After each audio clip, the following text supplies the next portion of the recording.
Hello friends, welcome to Ashi creative kitchen. நீங்கள் இந்த சேனலுக்கு புதுசாக இருந்தால் சேனலை சப்ஸ்கிரைப் பண்ணிவிட்டு சப்போர்ட் பண்ணுங்கள் ஃப்ரெண்ட்ஸ். ரொம்ப ஹாட்டாக இருக்கிற இந்த வெயினால் குழு சம்மராக மாற்றக்கூடிய சில கிச்சன் டிப்ஸும் ஹோம் டிப்ஸும் தான் கொண்டு வந்திருக்கேன் ஃப்ரெண்ட்ஸ். அது என்னென்னன்றதை பார்க்கலாம் வாங்க. அதுக்கு முன்னாடி நம்ம சேனலுக்கு புதுசாக இருந்தால் சேனலை சப்ஸ்கிரைப் பண்ணிவிட்டு நான் சொல்கிற இந்த டிப்ஸ்லாம் உங்களுக்கு ரொம்ப யூஸ்ஃபுல்லாக இருக்கும், பயனுள்ளதாக இருக்கும் அப்படின்னு நினச்சிங்கன்னா ஒரு லைக் ஒன்று போடுங்க. உங்கள் ஃப்ரெண்ட்ஸ் யாருக்காவது யூஸ் ஆகும்னா ஷேர் பண்ணி விடுங்க. இந்த கோடை காலத்தை ஒரு குழுன்ற மாற்றக்கூடிய ஒரு உணவு அப்படின்னு பார்த்தீங்கன்னா இந்த பழைய சாதம் தான். அப்படி இல்லைன்னா கூழ் சாப்பிட்லாம். நம்ம வீட்டில் சாதம் மீந்து போச்சுன்னா அந்த சாதத்தை தண்ணி ஊற்றி பழையதாக்கி சாப்பிட்லாம். அப்படி இல்லைன்னா இட்லி பாத்திரத்தில் கொஞ்சமாக தண்ணி வச்சு அதுக்குள்ளே இந்த சாதம் வச்சுருக்க அந்த கிணத்தை வச்சு சூடு பண்ணிங்கன்னா ஒரு 10 நிமிஷம் சூடு பண்ணால் போதும். நம்ம சாப்பிடக்கூடிய அளவில் அந்த சாதம் ரெடி ஆகிடும். ஃப்ரிட்ஜிலேருந்து எடுத்து டைரெக்டாக சாப்பிடக்கூடாது. இது மாதிரி சூடு பண்ணி தான் சாப்பிட்ணும். வாங்க நெக்ஸ்ட் இப்போ என்னன்றதை பார்க்கலாம். இந்த வெய்ய நாளில் இந்த மாதிரி இருக்கிற ஃப்ளாஸுங்களுக்கு நம்மளுக்கு வேலை இருக்காது. அதனால் அதை எடுத்து மூடி போட்டு மேலே ஓரம் வச்சுடுவோம். இது மாதிரி இந்த ஃப்ளாஸ்க்கை மூடி போட்டு வைக்கும்போது கொஞ்ச நாள் கழித்து எடுத்து பார்த்தோம்னா அதுலேருந்து ஒரு விதமான பேட் ஸ்மெல் வரும். அந்த வாசனை வராமல் இருக்கிறதுக்கு இந்த மாதிரி 2 பிரியாணி இலையை அதுக்குள்ளே போட்டு மூடி வச்சிட்டிங்கன்னா எந்த விதமான பேட் ஸ்மெல்லும் வராது. இந்த டிப்ஸு ரொம்பவே யூஸ்ஃபுல்லாக இருக்கும். ஃபாலோ பண்ணி பார்த்துட்டு எப்படி இருக்குன்னு சொல்லி கமெண்ட்டில் சொல்லுங்கள். இந்த டிப்ஸ் உங்களுக்கு ரொம்ப பிடிச்சிருந்தால் ஒரு லைக் அண்ட் ஷேர் பண்ணி விடுங்க. மறக்காமல் சேனலையும் சப்ஸ்கிரைப் பண்ணிக்கோங்க. நம்ம வீட்டில் கருவேப்பிலை கொத்தமல்லியை வாங்கிட்டு வந்தோம்னா நீண்ட நாளைக்கு அது வதங்காமல் இருக்கிறது எப்படின்றத பார்க்கலாம். இந்த மாதிரி வாங்கிட்டு வர கருவேப்பிலை கொத்தமல்லியோட அடிப்பகுதியை கட் பண்ணி எடுத்துடுங்க. அந்த வேர் பகுதி இருக்குது இல்லைங்களா, அந்த இடத்த மட்டும் கொஞ்சமாக கட் பண்ணி எடுத்துடுங்க. மற்றபடி இருக்கிற அந்த காம்பு பகுதியும் லைட்டாக வேணுன்னா கட் பண்ணி எடுத்து தனியாக வச்சுக்கோங்க. எனக்கு தேவையான அளவு, அதாவது ஒவ்வொரு நாளைக்கும் எந்த அளவுக்கு எனக்கு தேவையோ அந்த அளவுக்கு மட்டும் நான் தனித்தனியாக பிரித்து எடுத்து வச்சுக்கிறேன். இந்த மாதிரி எதுக்கு நான் எடுத்து வைக்கிறேன் அப்படின்னா, நம்ம ஒவ்வொரு வாட்டியும் இந்த கொத்தமல்லி டப்பாவை எடுத்து வைக்கும்போது அது திறந்து வச்சுடுவோம். இல்லைன்னா நம்மளுடைய கையில் இருக்க ஈரம் பட்டு அது அழுகி போகிறதுக்கும் வாய்ப்பு இருக்குது. அதனால தான் இந்த மாதிரி பார்ட்டாக ஒரு நாளைக்கு எந்த அளவுக்கு யூஸ் ஆகுமோ அந்த அளவுக்கு மட்டும் நம்ம எடுத்து வச்சுக்கலாம். அதில் ஏதாவது கருப்பாக எதனா அழுகின மாதிரி இருந்துச்சுன்னா அதை இப்போயே எடுத்து வச்சுருங்க, எடுத்து ஓரம் போட்டுருங்க. இந்த மாதிரி பிரித்து எடுத்து வச்சதை நான் எதில் வச்சு சுருட்ட போகிறேன்னா ஒரு டிஷ்யூ பேப்பர் தான் எடுத்திருக்கேன். அதுக்கு நீங்கள் வேணுன்னா ஒரு நியூஸ் பேப்பர் வேணுனாலும் நீங்கள் எடுத்துக்கோங்க.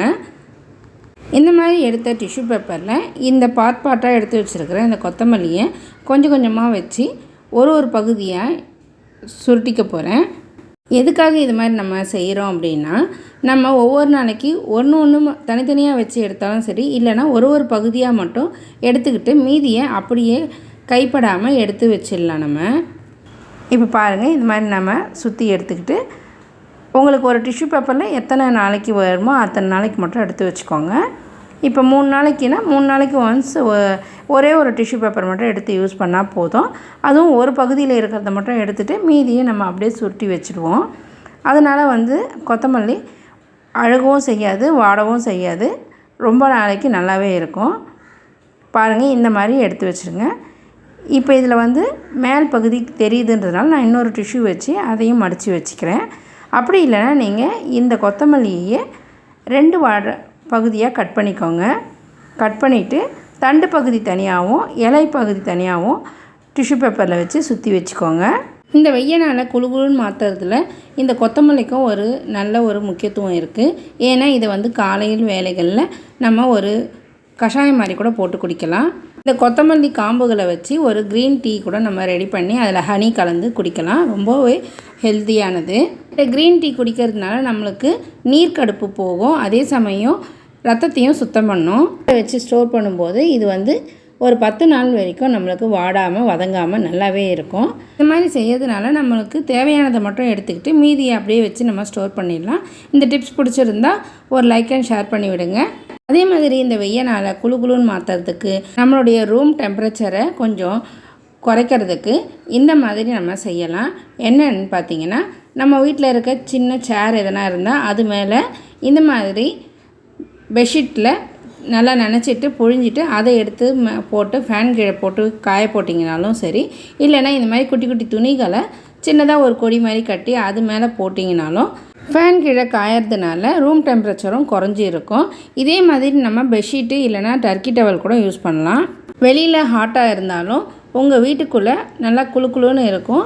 ட்ரை பண்ணி பாருங்கள். இந்த ஐடியாவும் ரொம்பவே யூஸ்ஃபுல்லாக இருக்கும். அப்படி இல்லைனா உங்கள் ஜன்னல் கம்பிகளில் இருக்கிற கர்ட்டனில் கூட நீங்கள் தண்ணியை தெளித்து விடலாம். அப்போயும் நம்மளுடைய ரூம் டெம்பரேச்சர் கொஞ்சம் குறைஞ்சிருக்கும். தினமும் இது மாதிரி பெட்ஷீட்லாம் நினச்சி போட்டு வச்சோம்னா ஓரளவுக்கு நம்ம கோடையை சமாளிக்கலாம்.